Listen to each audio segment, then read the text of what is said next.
على سيدنا محمد سيد أهل الشهود وعلى آله وصحبه إلى يوم الموت.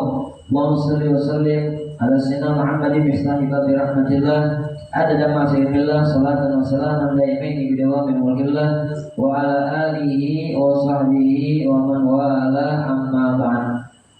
Alhamdulillah, yang kami hormati kami azimi masis pengasuh daripada Majlis Ta'lim dan Ulum Habib Hamid Barak. Mudah-mudahan Allah Subhanahu wa taala mempanjangkan umur beliau, memudahkan semua urusan beliau, menyehatkan keadaan beliau dan keluarga beliau. Mudah-mudahan Allah Subhanahu wa taala memberikan lindungan rahmatnya kepada beliau dan keluarganya. Amin ya rabbal alamin. Dan mudah-mudahan kita yang hadir di sini ikut andil di dalam berdakwah, ikut andil di dalam majlis yang baik. Insyaallah kita mendapatkan ilmu yang bermanfaat dan insyaallah kita dapat mengamalkan ilmu yang kita dapat. Amin ya rabbal alamin. Sebagai penyelamat bagi kita di dunia ataupun di akhirat. Amin ya rabbal alamin. Mudah-mudahan yang punya penyakit insyaallah disembuhkan oleh Allah Subhanahu wa taala. Mudah-mudahan yang rezekinya sempit diperluas oleh Allah Subhanahu wa taala, diberkahi rezekinya, diberkahi umurnya, disehatkan jasadnya, insyaallah disehatkan juga keluarganya. Mudah-mudahan Allah Subhanahu wa taala memberikan kita perlindungan keluarga kita baik di dunia dan di akhirat. Amin ya rabbal alamin. Masyaallah muslimin rahimani wa rahimakumullah. Alhamdulillah, dalam kesempatan di malam hari ini kita akan membahas sebagaimana sudah menjadi rutinitas kita, yaitu membaca kitab Safinatul Fikih. Sebelumnya mari kita dengar dulu daripada ucapan-ucapan para ulama yang insya Allah nasihat-nasihat ini akan bermanfaat bagi diri kita. Amin ya rabbal alamin. Ma'asyiral muslimin rahimani wa rahimakumullah. Dalam masa-masa yang akhir-akhir ini ataupun mendekati pemilu ataupun semacamnya ini, perlulah bagi kita ini sebagaimana dikatakan oleh ulama yang berkata Al-Imam Ahnaf bin Qais rahimahullah. Beliau menyatakan bahwasanya awala ukhbirukum bi adwa'idda. Maukah kalian aku beritahu daripada penyakit yang paling berpenyakit. Ada penyakit itu biasa-biasa ada penyakit yang berat, ada penyakit yang bikin kita susah, penyakit zahir ataupun penyakit batin. Kalau penyakit zahir mungkin masih ada obatnya. Penyakit batin ini yang agak sulit, Nah, makanya di sini Al-Imam Ahnaf bin Qais menyatakan bahwasanya maukah kalian aku beritahu penyakit yang berat, dalam artian penyakit yang betul-betul memberikan penyakit kesusahan bagi diri kita. Yaitu yang pertama ternyata al-lisanul badi, lisan yang sering mencela. Nah, lisan yang kotor, lisan yang keji, ucapan-ucapan yang buruk, merendahkan orang, mencaci maki orang, mencela orang, itu beliau menganggap hal itu adalah penyakit yang betul-betul berpenyakit. Kenapa? Karena bisa membuat wong sakit hati. Kita nih umat Nabi besar Muhammad Sallallahu Alaihi Wasallam diajarkan oleh Nabi besar Muhammad bikin hati wong seneng, bukan bikin hati wong sakit. Nah, lisan ini terutama bisa bikin hati wong sakit. Kalau sudah sakit saron obatinya, kita disuruh apa? Disuruh membahagiakan hati sesama muslim, bukan nyakit ke hati. Maka ini yang pertama kata Imam Ahnaf bin Qais, lisan yang kotor ini bisa jadi penyakit yang sangat-sangat berpenyakit bagi diri kita kalau kita tidak bisa menjaganya. Lisan itu boleh saja kecil bentuknya, kata ulama, tapi besar dosanya. Tidak ada bertulang, lembut tak bertulang, tapi besar akibatnya kalau tidak menjaga lisan. Maka Al-Imam Ahnaf bin Qais memulai daripada ucapannya itu adalah perkara yang penyakit ataupun yang sangat membuat penyakit susah bagi diri kita adalah lisan yang kotor. Lisan yang kotor ini bahkan banyak dari kita sudah tahu salah satu penyakit lisan ini memfitnah, menggibah. Dari mana? Dari lisan. Menghasut, memfitnah, menggibah, bohong, ngomong kotor, ngatoi wong, mencela, ngaci maki, ngaci wong, menghina wong. Berapa ya? Sumpah palsu itu dari mana lo? Dari lisan. Ya, bahkan Nabi Muhammad Shallallahu Alaihi Wasallam bersabda, "Man khala fi mu'minin ma laysa lahu fi askanallahu ta'ala radwatal khobar." Barang siapa, kata Nabi Muhammad SAW, ingat, barang siapa, ini saat ini ucapan Nabi, ini sabda Nabi sangat penting saat ini terjadinya, bukan saat ini baik terjadinya, sudah sering terjadi, namun saat ini terlalu banyak yang terjadi di mana-mana. Tidak tahu, ada hadis Nabi besar Muhammad Sallallahu Alaihi Wasallam, "Man qala fi mu'minin ma laysa lahu fi askanallahu ta'ala radwatal khobar." Ini pernah juga disampaikan oleh Al-Habib Umar bin Hafid. Barang siapa yang berkata perihal tentang seorang mukmin satu saja, dia berbicara tentang perihal seorang mukmin, dalam artian dia ngomongi wong ini mukmin muslim, dia omongi. Seandainya itu omongan tidak tepat pada dirinya, dia ngomong hal itu tidak tepat, dalam artian memfitnah, askanallahu ta'ala radwatal khobar, maka Allah akan tempatkan dia di neraka di tempat giringan manusia umat-umat yang ada di situ. Bekas-bekas nanah campur darah, itu tempat giringan wong, nanti lagi tempat giringan wong di sana yang digiring-giring itu. Dan Allah Subhanahu Wa Taala menempatkan dia di situ sampai dia bisa bertanggung jawab atas ucapannya, sampai dia bisa bertanggung jawab atas ucapannya di hadapan Allah Subhanahu Wa Taala, baru Allah keluar. Nah, ini sangat berbahaya. Ini harus kita tahu ini. Harus kita tahu. Jadi jangan ngegampang ke ngomong ini, ngucap ini, nilai ini. Kalau memang sudah tepat ataupun ucapan itu agak berupa dakwah, tidak jadi masalah. Ngajak uang kebenaran tidak jadi masalah. Ngajak orang yang baik agar mereka tidak terjatuh kepada hal itu tidak jadi masalah. Walaupun yang disampaikan itu mungkin berat, tapi tetap disampaikan tidak jadi masalah karena nilainya nilai dakwah. Tapi tidak boleh, lari lagi tadi pembahasan, tidak boleh yang namanya fitnah. Takut-takutnya masuk di dalam hadis Nabi besar Muhammad Sallallahu Alaihi Wasallam tadi. Seandainya dia mengomongi mengucapkan sesuatu tentang perihal seorang mukmin, yang mukmin itu tidak melakukan, maka ini namanya fitnah. Maka hati-hati, Allah akan tempatkan dia di tempat tersebut. Walhamdulillah sampai dia bisa bertanggung jawab atas ucapan tadi. Ini yang disampaikan Rasulullah Sallallahu Alaihi Wasallam. Jadi hati-hati, apalagi nyakitin hati wong, tak boleh. Kalau sudah bikin sakit hati wong itu susah nak sembuhnya. Kalau jasad mungkin gampang sembuhnya, tapi kalau hati ini mungkin dia nggak maafkan, tapi bekasnya masih ada. Sebagaimana anu syair itu, innal quluba idza tanafara wudduha mithlu zujaji kasruha la yujbar. Bahwasanya hati-hati ini kalau sudah hilang, pergi rasa cintanya, rasa sayangnya sudah pergi, dalam artian disakiti, mithlu zujajah kasruha la yujbar, bagaikan kaca kalau pecah walaupun ditambal, apakah betul-betul sempurna kembali kepada hal semula sebelum dia pecah? Kacau pecah ditambal, oke lah, sambung, digabungkan lagi, coba lihat ada nggak masih bekas pecah-pecahnya? Gerak-geraknya masih ada.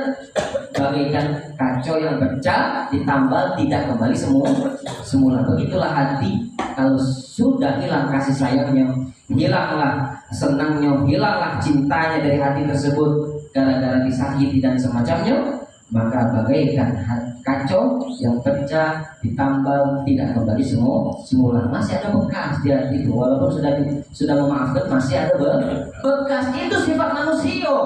Sifat basyariah itu seperti itu. Walaupun dia udah memaafkan, berusaha memaafkan, tapi tetap masih ada bekas. Apalagi yang disakitkan adalah hati seorang guru, hati wong tua, hati wong yang soleh, wong mukmin.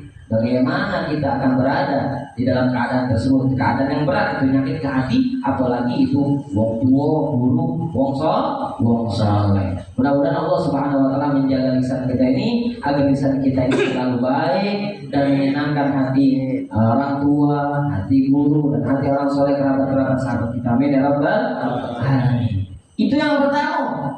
Yang kedua, kata Al-Imam Ahmad bin Qais menyatakan bahwasanya penyakit yang memberatkan atau penyakit yang sangat membuat penyakit adalah yang kedua, al-khuluqud dani, adalah akhlak yang buruk, akhlak yang rendah, akhlak yang hina, akhlak ataupun budi pekerti yang rendah, yang hina.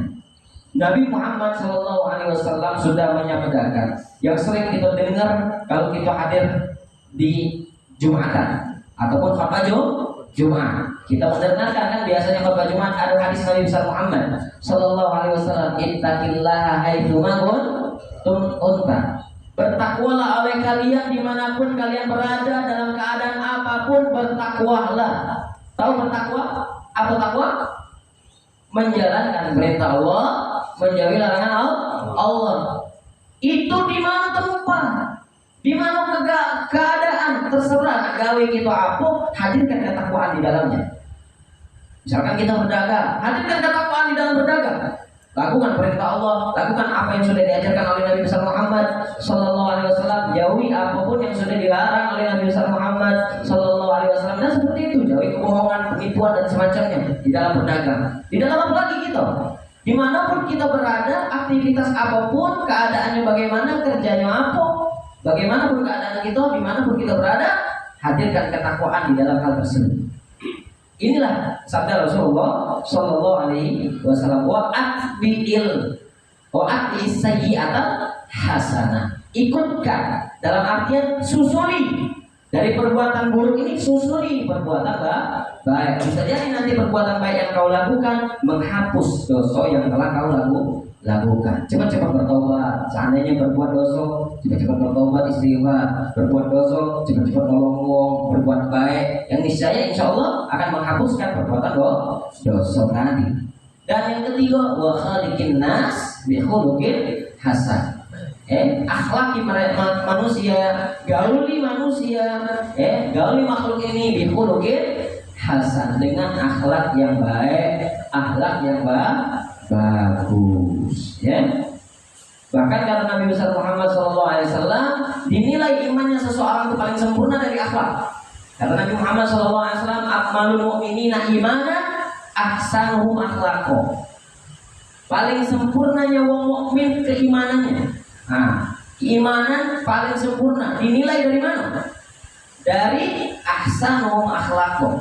Paling bagusnya mereka akhlak budi pekertinya. Dari situ dinilai paling sempurnanya iman. Dia berakhlak sama guru, berakhlak sama orang tua, berakhlak sama teman, berakhlak sama tetangga, berakhlak sama kerabat, berakhlak dengan siapapun, maka itulah menunjukkan keimanan dia kepada Allah Subhanahu wa taala, keimanan dia kepada Nabi besar Muhammad sallallahu alaihi wasallam. Kenapa?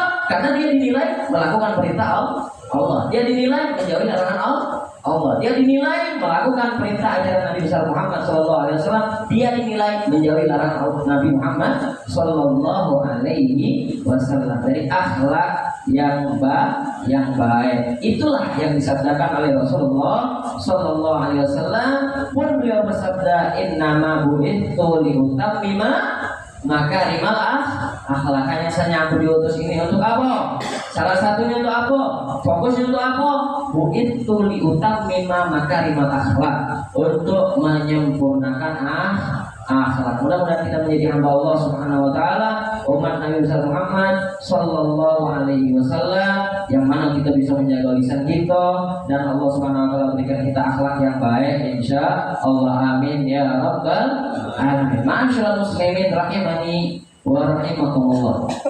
Baik, kita insya Allah meneruskan kepada kitab yang rutin sudah kita baca, yaitu kitab apa itu? Safinatul Najah. Alhamdulillah kita masuk dalam pembahasan tentang makruh wudu tentang niat sudah niat itu dari hati kalau dilafalkan itu sunnah itu sudah. Sekarang masuk di dalam bab selanjutnya, fase selanjutnya tentang air. Kenapa? Air. Di sini dinyatakan bahwasanya air yang digunakan untuk wudu untuk bersesuci itu ada berapa? Pernah nggak sampai di sini? Ada berapa? Ada 7. Coba sebutkan. 7 katanya 7. Ada berapa? 7. Sebutkan. Air hujan. Ini air mutlak. Ma'ul mutlak itu ada 7. Yang bisa digunakan untuk bersesuci itu ada tuh 7. Yang pertama, air hujan, air laut, air sungai, air sumur, mata air salju, air es. Ma'ul salj, ma'ul barid, air dingin, ma'ul ma'ul salj, air es. Ini yang bisa digunakan untuk bersesuci. Yang ada sama kita nih yang sering dijenguk banyak apa? Dari 7 itu. Banyak itu. Banyak itu kira-kira dari mana? Oke. Banyu mana aku? Nah, banyu aku dari mana? Dari gunung. Dari mata air. Dewa. Iya. Benar dewa. Warung dari mana? Dewa lagi dari pabrik. Ya. Sama lah itu. Air 7 ini, air mutlak disebutnya, air yang bisa digunakan untuk bersesuci. Yang paling afdol air apa? Air yang mengalir dari jemarinya Rasulullah Sallallahu Alaihi Wasallam. Afdalul miyah ma'un fadnala baina asabi'in nabiyyil musallam. Air yang paling afdol adalah air yang pernah mengalir dari jemarinya Rasulullah Sallallahu Alaihi Wasallam. Selanjutnya air apa? Air Zam-Zam. Itu yang paling afdol. Selanjutnya air apa? Telaga Kautsar. Insyaallah kelak kita akan diberikan oleh Nabi besar Muhammad Sallallahu Alaihi Wasallam daripada telaga Kautsarnya Nabi Muhammad Sallallahu Alaihi Wasallam. Setelah kita mengenal beberapa air tadi, ada macamnya lagi.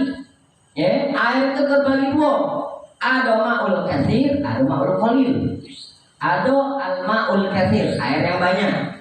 Ada al-ma'ul qalil, air yang sedikit. Yang bisa digunakan bersesuci? Bisa kalau. Bisa kalau. Tapi nggak boleh bisa. Karena nanti hukumnya berbeda.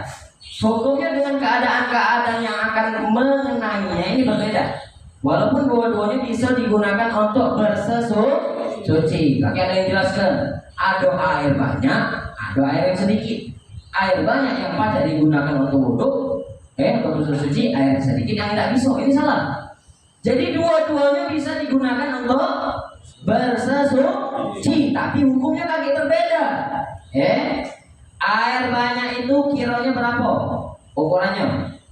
Air banyak itu adalah air yang ukurannya 2 kullah. Kalau kurang dari 2 kullah maka namanya air sedikit.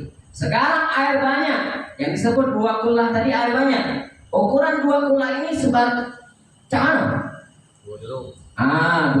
Nanti langsung 2 drum. Enggak tahu lagi 2 drum itu sama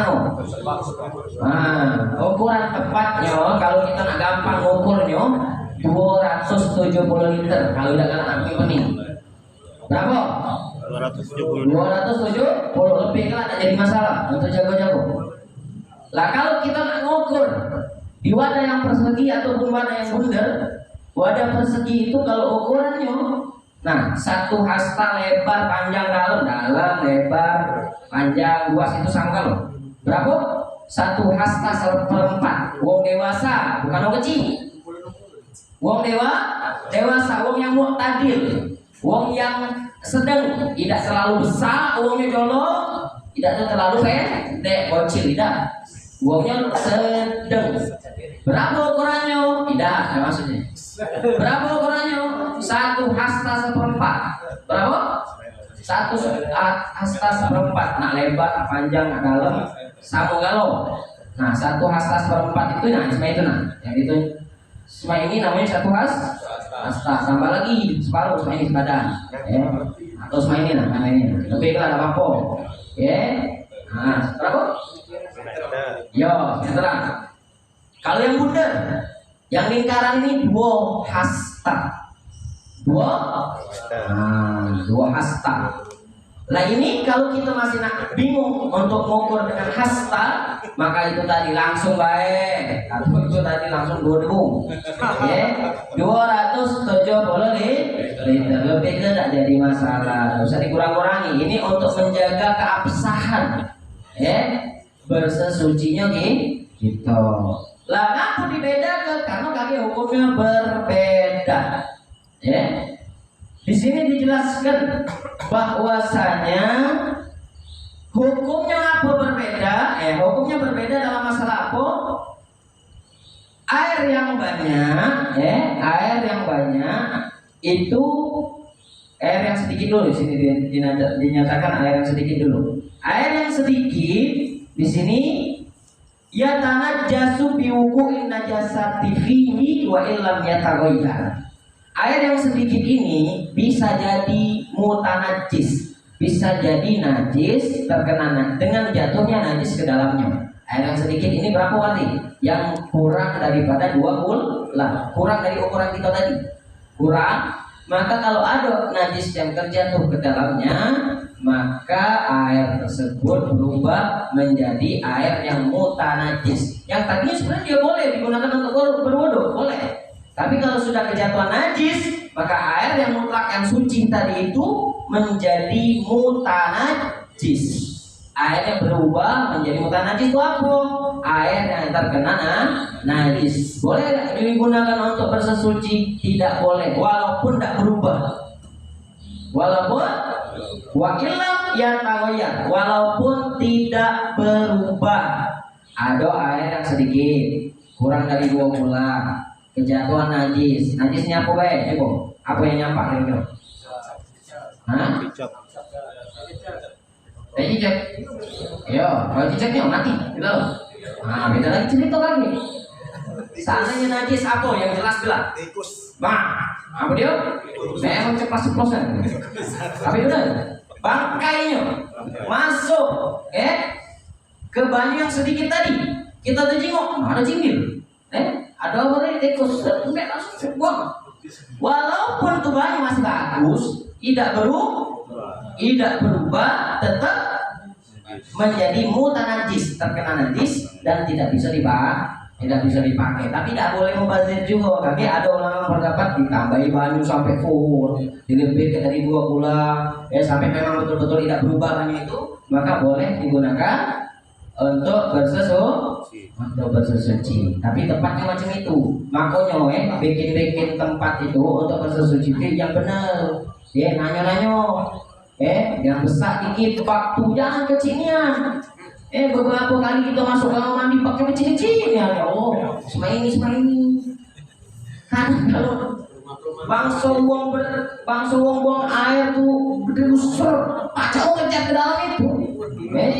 Jadi bikinlah yang besar-besar, bikinlah yang besar karena hati-hati air yang sedikit bisa jadi tidak bisa terpakai lagi karena gara-gara mutanajis tadi kemasukan najis. Beda lagi dengan najis yang tidak ada darah yang mengalir di badannya, bangkai. Misalkan contoh di sini dicontohkan bahkan cicak, seandainya ada hewan yang tidak mengalir darah di dalamnya, jatuhlah dia bangkainya itu jatuh kemana? Ke air yang sedikit tadi, itu dimaafkan. Kalau dimaafkan masih bisa dipakai. Tapi kecuali kalau berubah, parah atau kita masuk ke rewek. Ada pakai cicak, iseng-iseng kamu masuk ke banyu yang sedikit, iseng-iseng nggak jelas nih. Banyu yang sedikit tadi yang tadinya si bangkai ini dimaafkan, tapi karena gawe gitu, akhirnya tidak jadi lagi dimaafkan. Karena gawe gitu. Pertama, sebagai batas Muhammad sallallahu alaihi wasallam dan jamaah terafian. Allah maqam mahmud alladhi baraka innaka la tughlibu al-mi'ad.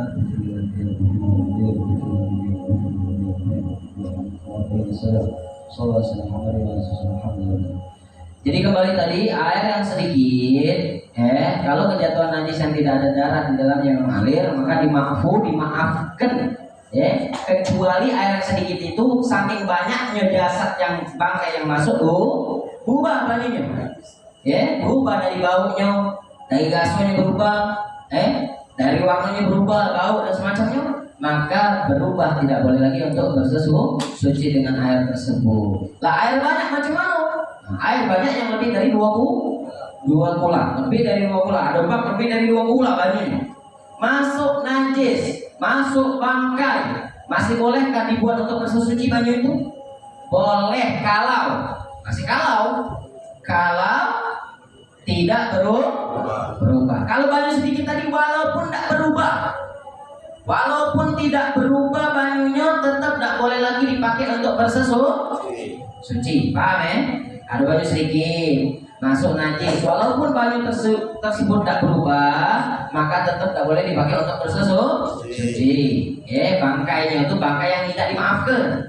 Kalau bangkai yang dimaafkan seperti tadi yang sudah dijelaskan, tidak jadi masalah. Banyu yang sedikit termasuk bangkai yang dimaafkan tidak jadi masalah, tetap boleh dipakai. Kecuali kalau berubah.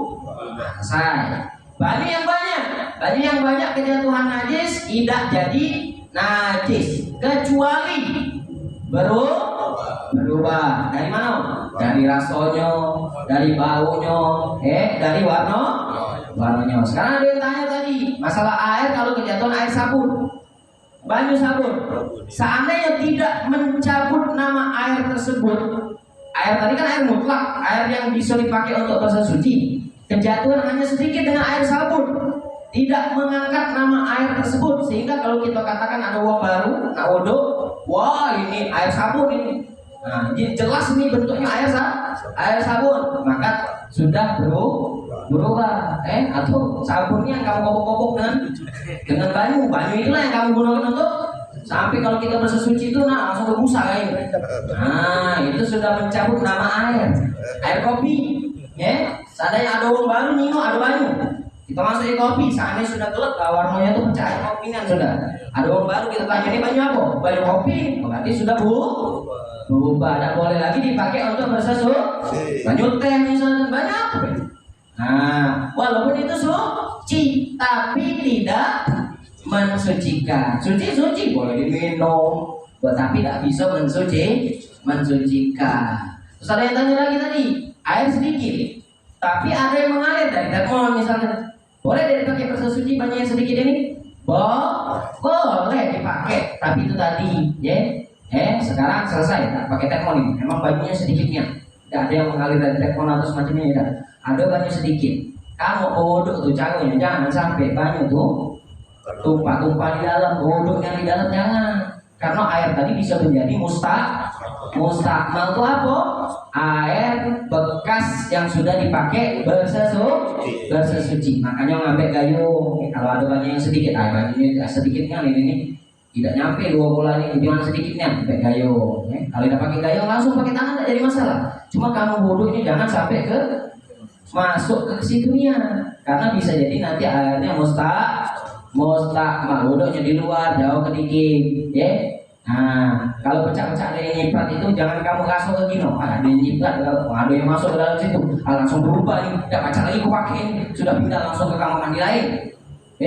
Wudhu dia ngambil kayu lagi, di luar dia wudhu, pecah ada nyiprat lagi masuk ke situ, jadi mustakmal ini langsung. Pindah lagi ke kamar mandi lain. Tidak macam itu.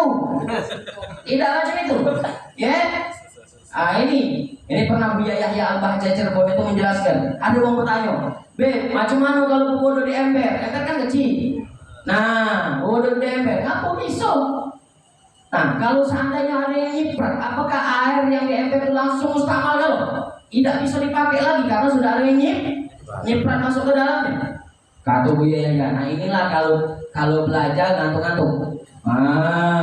Kalau belajar ngantuk tidak selesai belajarnya, atau yang belajar kacau, balik sana balik sini, kadang akhir kadang ini tidak hati belajar begini continue, nah fokus, kamu bersambung terus urusan ini, perbab, ngabung lagi perbab, ngambil lagi perbab, kamu tak hadir di bab kedua, hadir ke bab ketiga, ini, karena dia ini bersambung terus, yang fokus kalau belajar tinggi. Tadi kembali lagi ke banyak ember.